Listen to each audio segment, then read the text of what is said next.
Olá, estamos começando mais um bate-papo 4V. E quem achou que o 4V não ia falar de Copa do Mundo se enganou. Então fica com a gente que a gente vai dizer por que que a Copa do Mundo é na Rússia e a questão geopolítica aí da Copa do Mundo.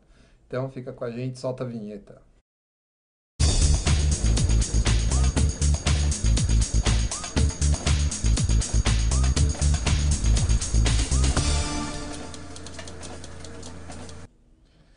Então, no próximo dia 14 de junho, quinta-feira, tem início a Copa do Mundo de Futebol. Segundo algumas instituições de pesquisa, essa é a Copa do Mundo que está menos empolgando as populações no mundo, inclusive aqui no Brasil, país do futebol. E por que será que não está empolgando tanto? Devido aos conflitos, às crises que a gente está vivendo dentro ou fora do país? E quem sabe tentará o governo utilizar esse evento esportivo como forma de controle das massas? Então, para debater este assunto, contamos com a presença de Haroldo Cerávolo, do Opera Mundi, e Vanessa Martini, do Diálogos do Sul. Então, quer começar por quê? Pela Vanessa? Já para dizer por que que a Copa do Mundo é na Rússia, Vanessa. Fala para mim.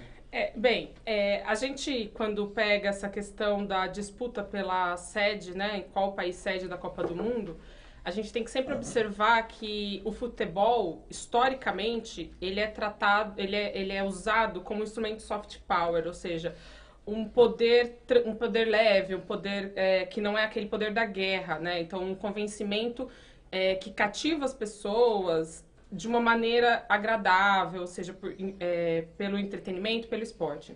Esse é um dos fatores que explica porque o Brasil tem outros, mas porque o Brasil é tão amado mundialmente, né? As pessoas adoram ver o futebol brasileiro e esse futebol bonito, de raça e tal. Então, isso cativa as pessoas e faz com que, sei lá, na África as pessoas adorem o Brasil, não só na Europa e na própria Rússia. O Brasil é muito bem visto por conta do futebol. Quando teve, né, as disputas pela sede, então a gente vê os últimos países que sediaram a Copa do Mundo, você teve a África do Sul, Brasil e agora a Rússia. São países que estavam num crescente, então são os BRICS, né, países que eram chamados países em desenvolvimento. Era os grandes países de oportunidade, então onde o capital internacional queria investir, era onde estava para onde estava indo o dinheiro e era essa a grande bola da vez mesmo. Então nós tivemos a Copa na África do Sul, também não sei te dizer se foi um sucesso total ou não. Tivemos a Copa no Brasil, que, enfim, teve vários problemas de desvio de dinheiro, enfim, de denúncias. É, mas foi uma grande festa, foi isso, né? Todos os olhares estavam voltados para o Brasil naquele momento. E a Rússia ela está no momento de recolocação do seu poder mundial. Então, voltando a falar de soft power, a Rússia ela tenta se recolocar como um player, né? Ou seja, como um país de importância geopolítica. Então você vê agora a Rússia polarizando novamente com os Estados Unidos na guerra da Síria, por exemplo. Então todos esses fatores que a gente vê a Rússia se colocando, você somar a questão da Copa do Mundo, quando todos os olhares vão estar voltados de uma forma positiva para o país, positiva porque quando começa a Copa, as pessoas vão falar de estádio, como o estádio é bonito, vão falar da abertura da Copa, vão falar dos jogos, ou seja, se torna uma pauta positiva. Por mais que tivéssemos aí vários problemas, países ameaçando não ir jogar na Rússia e tal, mas apesar disso, quando os jogos começam, se torna uma pauta positiva. Aí você tem turismo, pessoas que saem de outros países e vão até a Rússia e acabam fazendo visitas, ou seja, conhecendo mais o país. Então, tudo isso é um elemento estratégico, né? Um Uhum. elemento de uma persuasão leve. Entendi. O que falar, Haroldo, da Copa do Mundo na Rússia? É, o, essa sequência de Copas fora dos países centrais, tradicionalmente as Copas do Mundo, a partir aí depois da Segunda Guerra, passaram a ser uma na América do Sul, uma na Europa. Essa era mais ou menos a tentativa de organização. Isso funcionou mais super bem até a Copa da Espanha, depois na sequência ia ser na Colômbia a guerrilha, os conflitos internos na Colômbia impediram que isso realizasse lá, foi para o México, depois foi para a Itália, ou seja, tem uma certa dinâmica que favorecia esses dois centros mundiais do futebol profissional. Né? Quais eram os grandes centros do futebol profissional? A América do Sul, o Brasil, a Argentina, o Uruguai, principalmente, mas também um pouco de Chile, às vezes o Paraguai, o Peru, eram outras forças que às vezes se destacavam. Nos anos 80 a Colômbia passa também a se destacar. E a Europa, os países Itália, França, Alemanha, Inglaterra, Espanha, que tinham times tradicionalmente fortes, ainda que muitas vezes não tivessem ganho campeonatos. O fim da União Soviética, de certa forma, reorganiza também o futebol mundial. E as Copas deixam de ser pensadas apenas nessa dualidade e passam a serem encaradas como um fenômeno global. O futebol é um fenômeno global, embora tenha muitas diferenças de adesão a esse esporte no mundo. Tem lugares em que ele é muito popular, outros que ele é menos. A África do Sul é um lugar em que ele não é um esporte unanimemente nacional, né? Mas ele é um esporte muito popular, especialmente na população negra. Essa é a primeira Copa do Mundo dos países que foram comunistas, né? Dos países do leste. Então ela teria essa marca, acabou não ganhando essa característica. Ninguém pensa assim. Mas, de certa forma, a gente está vivendo a primeira Copa do mundo ex-comunista. Então, não é à toa que a gente viu aí até o Louro José pondo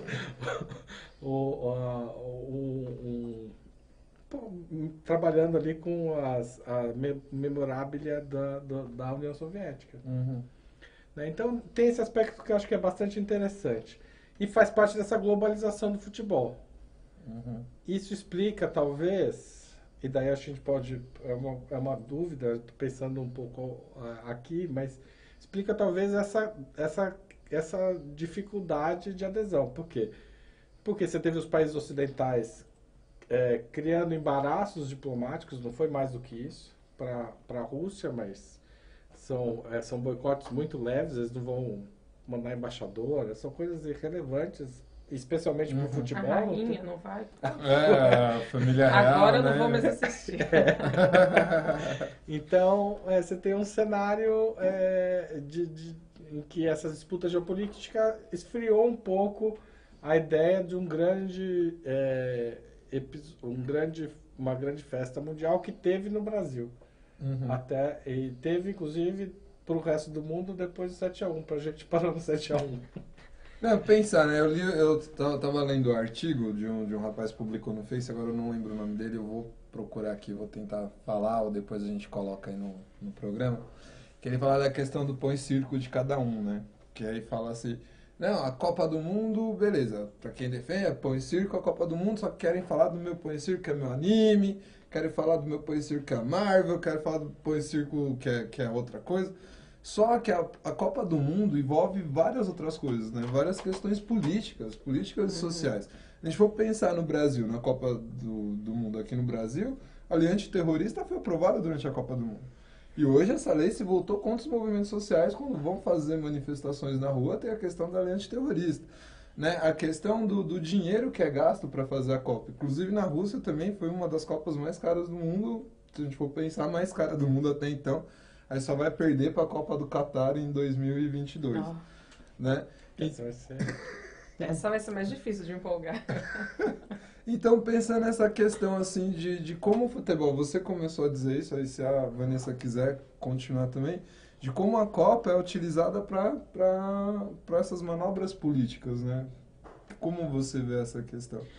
Então, eu acho o seguinte, o futebol, ele tem uma característica extremamente popular. Então, não é à toa que o futebol não é à toa que a Copa do Mundo é o evento mais visto no mundo inteiro. Porque tem um forte apelo. O futebol, enfim, me corrija se eu estiver errada, mas é o esporte, talvez um dos únicos, em que o mais fraco pode ganhar. Porque, apesar de você ter a técnica, apesar de você ter muitas zebras, você é um gol que resolve. Então, assim, a chance do menor... Então, não é à toa que quando você está assistindo o jogo, você torce para aquele time africano que chegou lá, que é um azarão. Não é à toa que o Brasil encanta tanto. Por quê? Porque é um país pobre, é um país que vem do sul. Então, quando esse país ele joga bem, a galera vai à loucura. Por quê? Porque derrota a Alemanha, porque derrota... Às vezes.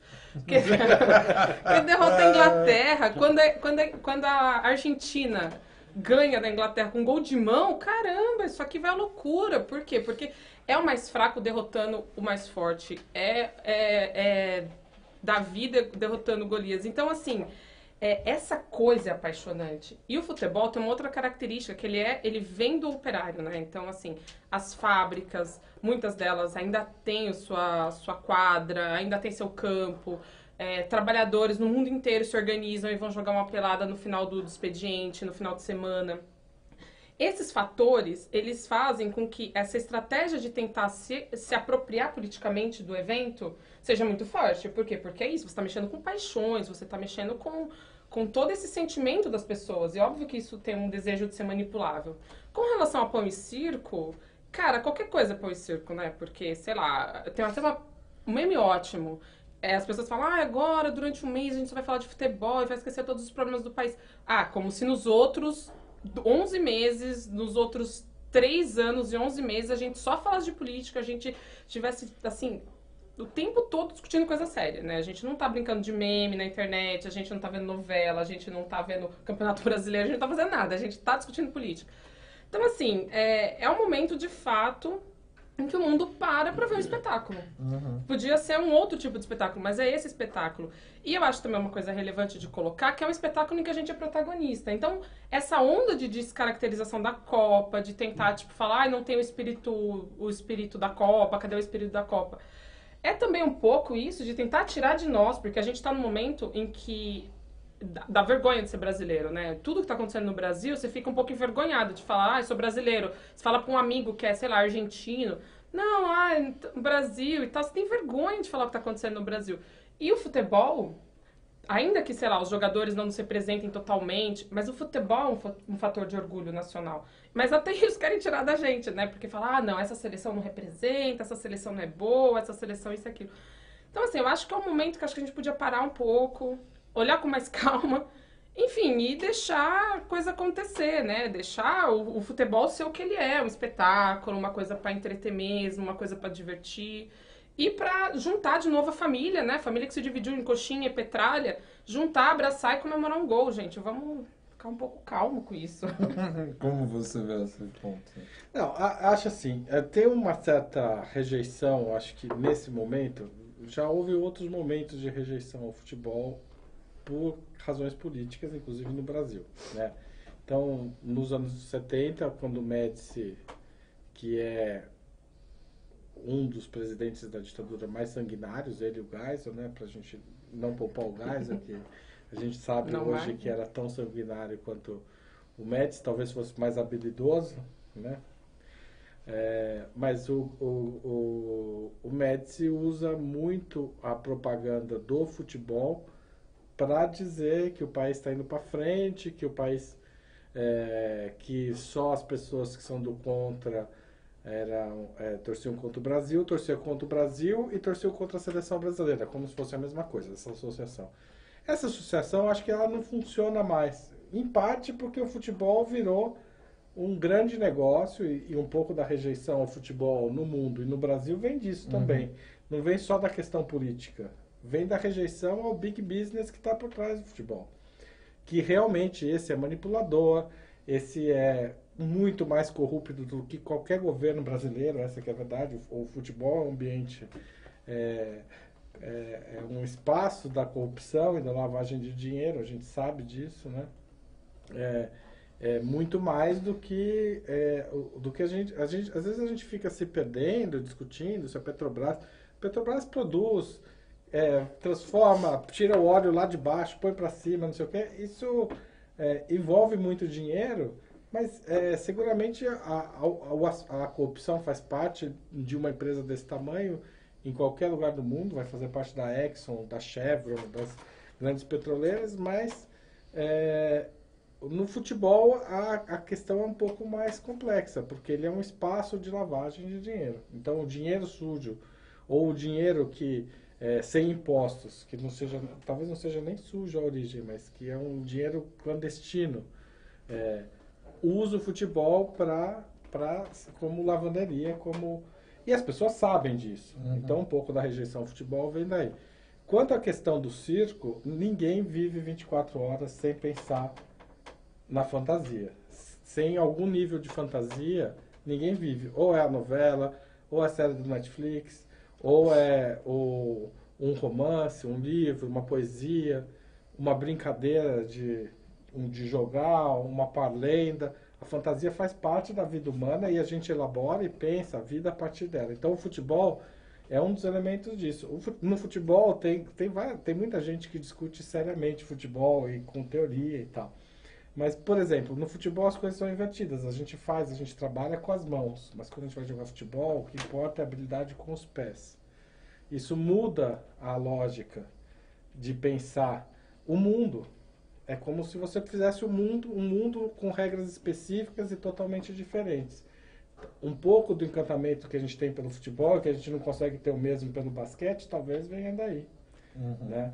Ou do futebol americano, que mistura as coisas, que aparentemente faz muito sentido para os americanos, mas não faz para o resto do mundo. A gente até assiste, acha legal, tem um jogador melhor ou outro, mas depois a gente cansa. O futebol não, a gente passa a vida gostando dele. A gente nasce, né, inserido nesse mundo. Se for perguntar até pra quem não gosta de futebol, qual time você torce? Eu torço pra aquele lá. Tipo, mas você acompanha? Não, eu nunca vi, não conheço. Sabe como jogador? Não sei. Mas assim, porque o Brasil vive essa questão, eu acho que também, como você colocou, você também... A questão do futebol, acho que foi perdendo sentido nessa questão da corrupção.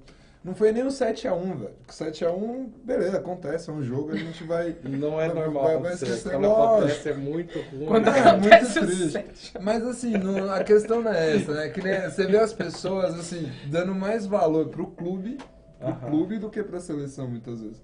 Tipo, se chega a pessoa, você vai assistir o jogo do Brasil? Não, vou assistir agora vai assistir o jogo do Palmeiras, coisas... Não, esse eu vou. Nem que a pessoa não puder assistir, arruma um jeito lá na internet, entrar... E essa é a questão, né, do circo que eu vejo, que a gente fez um vídeo, né, comparando muito essa questão do pós-circo em Roma e tal, que eles usavam até para conter as massas. E eu tava tentando fazer uma análise das últimas Copas, assim, 2006, 2010, 2014, 2018, agora sempre tá acontecendo, sempre antes da Copa, não sei se vocês conseguem se lembrar, tá acontecendo alguma efervescência, assim, política, social no Brasil.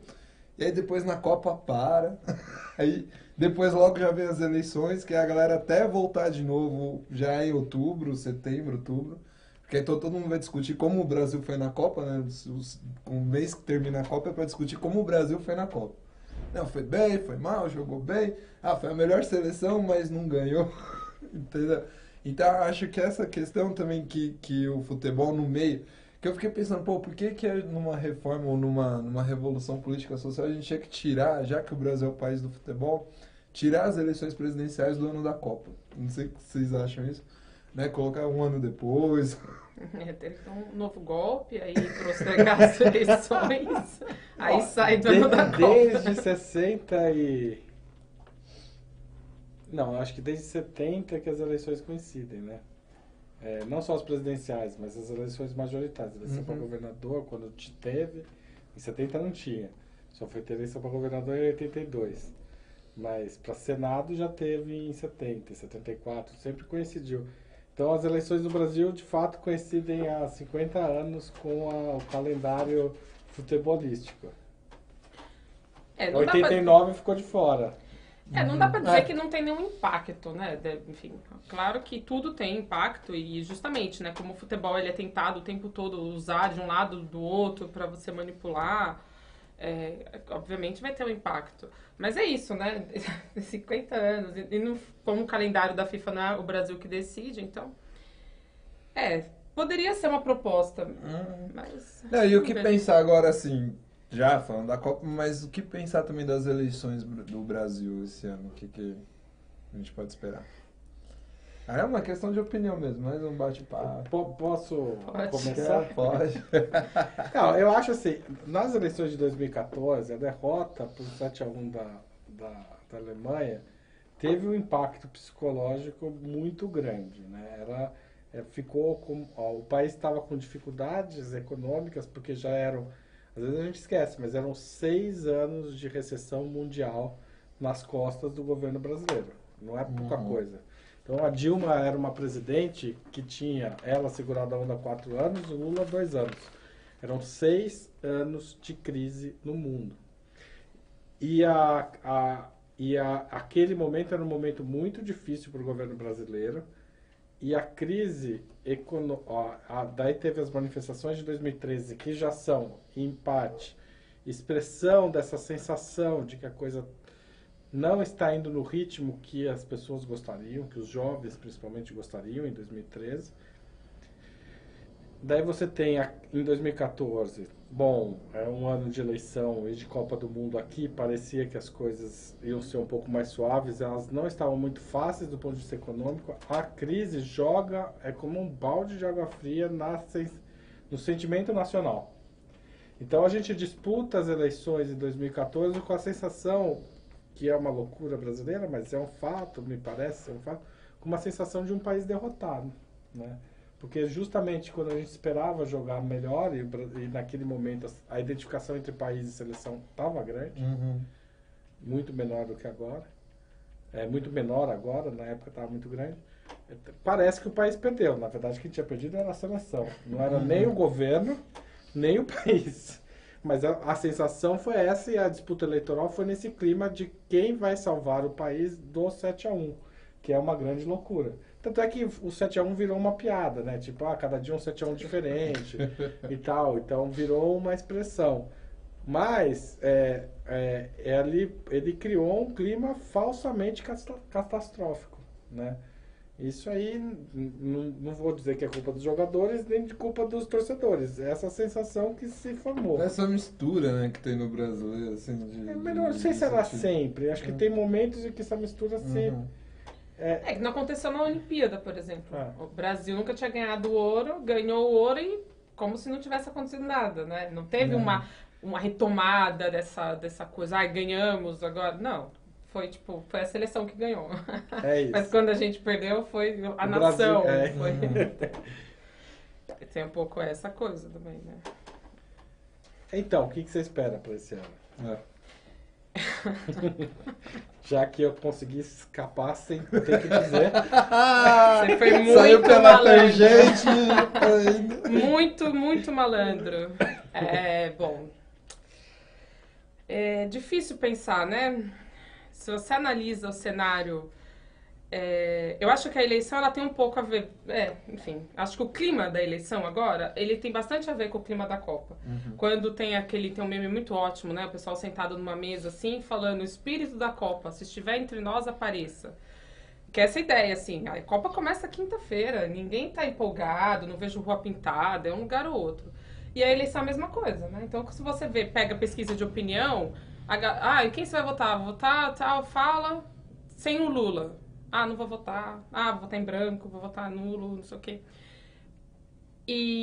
Então, teve um certo desânimo também com a eleição. Porque então, em 2014, se a gente pode usar essa metáfora, quem vai livrar o Brasil do 7-1, eu não sei se agora a gente tem a ideia de que se alguém ainda vai livrar o país, né? A ideia é que a gente tá descendo o barranco, ladeira abaixo, e é difícil pensar que alguém vá parar, né? Porque o cenário político do jeito que tá, Lula preso, Bolsonaro liderando pesquisa, é completamente incerto. Então, nesse clima todo, o Brasil vai jogar a Copa. Se o Brasil ganha, eu não acredito, né, nisso, assim, não acho que a gente tem a seleção para ganhar a Copa do Mundo, mas se o Brasil ganha, eu não acredito que tenha uma retomada do sentido de ser brasileiro e de expectativa do país. Agora a gente vai crescer e vai retomar desenvolvimento. Eu acho que aí vai ter esse distanciamento novamente. Também não acho que vai impactar tanto as eleições, porque não tem nenhum candidato capaz de pegar isso para ele. Por quê? Quem talvez pudesse fazer isso, porque é uma pessoa carismática, popular, era Lula. Lula tá preso. Lula dificilmente é candidato. Então, muito dificilmente mesmo. Então, assim, é um cenário de desesperança muito grande. Você tem um golpe no país, você tem uma situação econômica terrível, você tem desemprego, você tem, sei lá, FIES a cada vez, nos universitários, né? Cada vez é um golpe diferente, reduz FIES, reduz a vaga, reduz cota, reduz tudo. Então você vem... Tem quase 200 mil estudantes que deixaram a universidade depois de entrar. Não, uma amiga que trabalha na FGV estava me contando que a quantidade de alunos matriculados reduziu tanto que vai diminuir a quantidade de cursos ofertados. Então, assim, é terrível o cenário que a gente vive. E é um cenário de desesperança completo. Então, é óbvio que isso se reflete em outros âmbitos, né? Não é só no futebol. Enfim, vários outros âmbitos desse sentimento nacional, né? Então... não tem muita expectativa, resumindo. Eu acho que assim, do ponto de vista político, o grande jogo está em torno da candidatura do Lula e da possibilidade, ainda que remota, de você ter o candidato mais popular com o direito de disputar a presidência. Essa sensação de que o Lula... a ausência do Lula nessa eleição é uma grande esquisitice do sistema político, né? Porque ela não é razoável, ela não é... E ela não cria um cenário de fato, disputa política. Porque uma disputa política se dá através das ruas, de alguém falar alguma coisa, outra pessoa rebater. O Bolsonaro não está... Um dos sucessos do Bolsonaro vem do fato de que ele não tem um adversário que possa se expressar. Porque o candidato que pode se expressar não é o Alckmin, não é... Quem tem que responder pelo Brasil de 2002 a 2000 e até hoje, inclusive, porque essa crise também é responsabilidade do PT, é o Lula. O Lula tem que poder dizer o que aconteceu com o país, porque ele governou esse país e o partido dele governou esse país por 13 anos, foi afastado de forma violenta, mas por uma crise que, de certa forma, foi engendrada no governo dele, que ele não conseguiu, nos governos do PT, que ele não conseguiu evitar. Se ele não conseguiu evitar, ele tem que estar solto para poder explicar por que não conseguiu evitar, e as pessoas têm que ouvi-lo e aceitar ou não o argumento dele. Se ele não pode falar, alguma coisa muito grave está faltando. Né? E nesse aspecto, aí você tem uma dissociação entre nação e futebol. Porque, na verdade, você tem uma dissociação entre indivíduo e nação que também está muito grande. Né? Tá cada um cuidando da sua vida. Por quê? Porque não há projeto coletivo comum e acordado entre as partes. Né? Entre a direita e a esquerda, entre pobres e ricos, não tem um acordo. Não existe acordo hoje. E se não há acordo, não há o coletivo. E se não há o coletivo, cada um joga por si e a chance de 7-1 na política é alta. Bom, então assim, você quer comentar alguma coisinha? Não, eu assino o que o Haroldo falou, eu só acho que, só retomar a ideia anterior, assim, de que é uma festa, né, voltando à Copa do Mundo, é uma oportunidade que a gente tem agora. Pode durar só um mês essa oportunidade, porque logo vem a eleição e já polariza tudo de novo. Mas é a oportunidade que tem de sentar com aquele primo de novo, de tomar uma cerveja de boa, com um foco em comum, entendeu? Porque às vezes você vai sentar com o primo e política já não tem acordo, porque um é coxinha, outro não. Aí, sei lá, você vai assistir um outro jogo, um é corintiano, outro é palmeirense, outro é santista, também não tem acordo. Então, tipo, supostamente, um jogo da seleção vai unificar de novo aquela família que já tá, os amigos e todo mundo que já brigou. Então, talvez aí um grande momento que a gente tenha de retomar um pouco de paz, de tranquilidade, de abraçar o companheiro, o amigo, abraçar os familiares, se divertir um pouco, tomar uma cervejinha de boa e se preparar, carregar as baterias, porque a disputa eleitoral, se tiver, porque eu ainda não descarto a possibilidade de não ter eleição, mas tendo eleição, vai ser muito pesada, né? Então, a gente tem um Bolsonaro com 20%, ou seja, de cada 10 pessoas, 2 votam no Bolsonaro. Isso é muita coisa. E onde estão essas pessoas? A gente vai ter que trombar com elas, vai ter que conversar com elas, isso vai ser muito pesado. Então, a gente tem que recarregar a bateria e se preparar para esse enfrentamento que vai ser aí a grande batalha, vai ser essa batalha de 2018. Então, assim, eu também acho interessante a opinião de vocês na questão da Copa, né? Da gente conseguir ter esse projeto mais coletivo, de sentar junto, de pensar. A Copa eu penso que vai engrenar, assim, o Brasil ganhar o primeiro jogo, ganhar o segundo jogo. Aí já começa a engrenar as pessoas, pô, a seleção, e até porque o clube dele não vai estar jogando, então ele começa a pensar na seleção também. Eu também acho isso. Né? E aí é uma forma, se o Brasil ganhar ou perder, não tem problema, acho que a ideia, essa proposta do entretenimento, da gente ter essa fuga, essa válvula de escape, que a gente tá vivendo num momento muito X, né? Eu ia falar muito foda, mas tipo, um momento muito X, assim. Falou, né? Que tudo tá, não, que tá complicado, né, cara? Parece que tá caindo tudo sobre a nossa cabeça, assim, né? Então é interessante a gente ter esse momento, mas para recarregar as energias, porque depois vai vir um momento XX, né? Que são as eleições, e aí a gente conseguir fazer crescer essa ideia mais progressista, de transformação, de mudança, de revolução que tá precisando realmente. E eu quero muito que tenha eleições normais, mas vamos ver aí nos próximos programas do 4V, então não perca a gente, assista a gente.